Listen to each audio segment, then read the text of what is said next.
you doing, everyone? Joe from Hognose. I hope you guys are having a stupendous day, because I know I am. I'm having a good day. Not gonna lie. All right, guys, in this video, I'm going to give you an update on this year's breeding, what happened, what went wrong, and what I'm going to change for next year, this upcoming season. And also, after that, I'm going to give you an update on Rosie. She's doing pretty good. I'm going to let you know what I think happened to her when it came to her second clutch, if we want to call it that.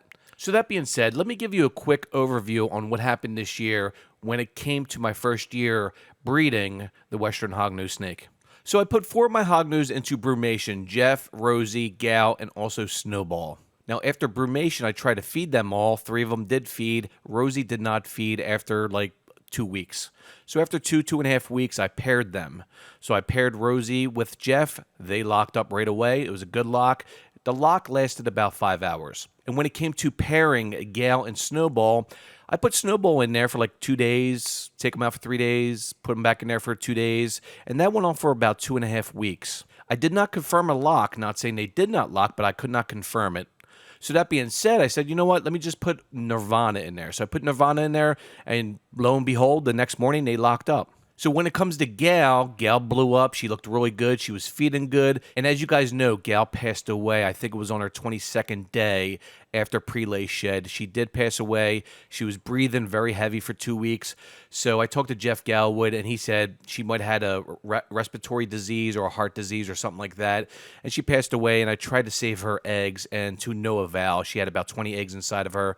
When I cut her open, I tried to save the eggs, her babies, but we couldn't save any, guys. Now, when it comes to Rosie, Rosie blew up. Her first clutch, beautiful clutch, 22 eggs. Most looked good to me. My first year breeding, they looked good. So I incubated about 15, and after 2 weeks, a lot of them were just slugs. I did not candle them, so I didn't know what was fertile and what was not fertile. So lo and behold, I incubated 4.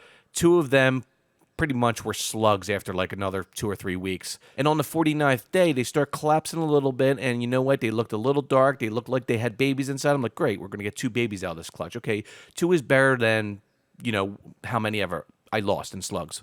So on the 54th day, 55th day, I called Jeff Galwood, and I feel bad for Jeff because I bothered him so much. I'm going to go over that here, guys, in a little bit. So I said to Jeff, it's 55th day. It's not looking good. Should I cut him open? He's like, yeah, just cut him open, see what it looks like. So when I cut him open, there was babies that were dead inside. They were developed, but not developed enough where they were going to pip or even hatch. So again, guys, my first year breeding, I did learn a lot of stuff this year when it comes to breeding the Western Hognose snake. And I'm going to change a few things next year when it comes to breeding for my second year. Before we move on to the update on Rosie, I just want to put a big thank you out to Jeff Galwood and a couple other breeders.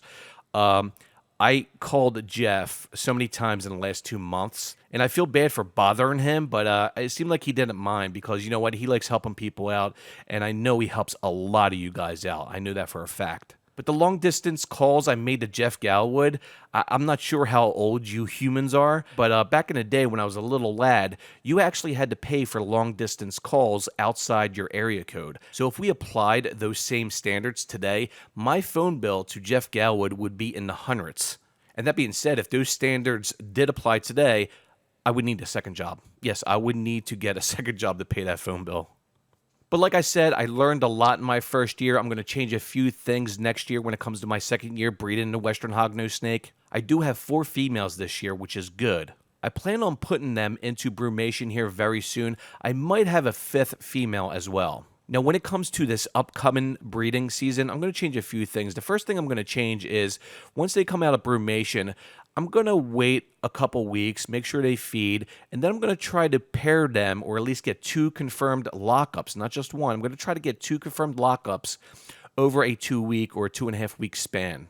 I think that will improve my chances of getting more fertile eggs. And the second thing I'm going to do is I'm not going to keep my females in their terrariums because in the daytime I put the heat lamp on, I regulate it with the thermal regulator, the thermometer, and or the infrared, and I keep it around 84 degrees. I did it this year. But you know what? At night I turn the lights off and I use a heating pad. So the heating pad, I try to infrared it, and it's usually around 84 to 86 degrees, but that's bottom heat. So what I'm going to do is keep my females inside the rack system, inside the tubs, and keep it at a nice 84 degrees on the warm side, and it should be around 76, 78 on the cool side. I'll put their, hide in there so they can hide, and I'm going to give that a try next year. And also next year, when it comes to pairing who to whom or who to who or who to whom, well, my mouse to the baby mamas. Let's go with that.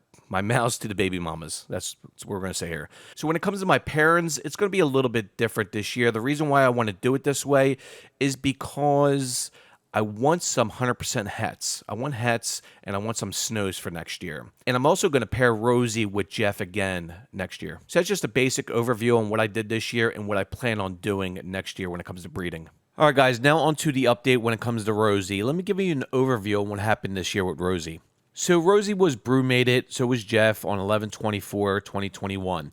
They locked up on 1/29/22. Ovulation shed was nice, 2/25/22. Prelay shed, great, 4/4/22. She laid her eggs on 4/14/22, 22 eggs total.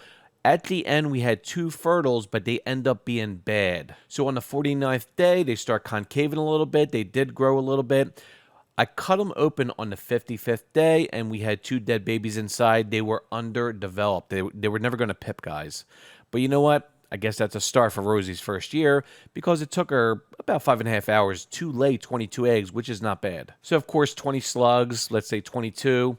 Incubation was 4/14. Eggs hatched, none. So I'm thinking, after 2 weeks of feeding her, she was looking plump again. She was looking good. Looks like she was going through ovulation again. There was no ovulation shed. So I kept on feeding her every 4 or 5 days 2 medium mice. So she was blowing up. She was looking good. I was sending pictures out. People were like, yeah, she's definitely gravid. She looks really good.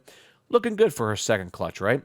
Well, lo and behold, her prelay shed was on 6/4. So it was about a week and a half before her eggs should have hatched on her first clutch. So I'm thinking the estimated date for her laying her second clutch was on 6/14. Well, guess what, guys? Today is 6/30, and Rosie is going through her second shed in 20 days. So today is 6/30, no eggs. She is losing body weight. She's going through her second shed.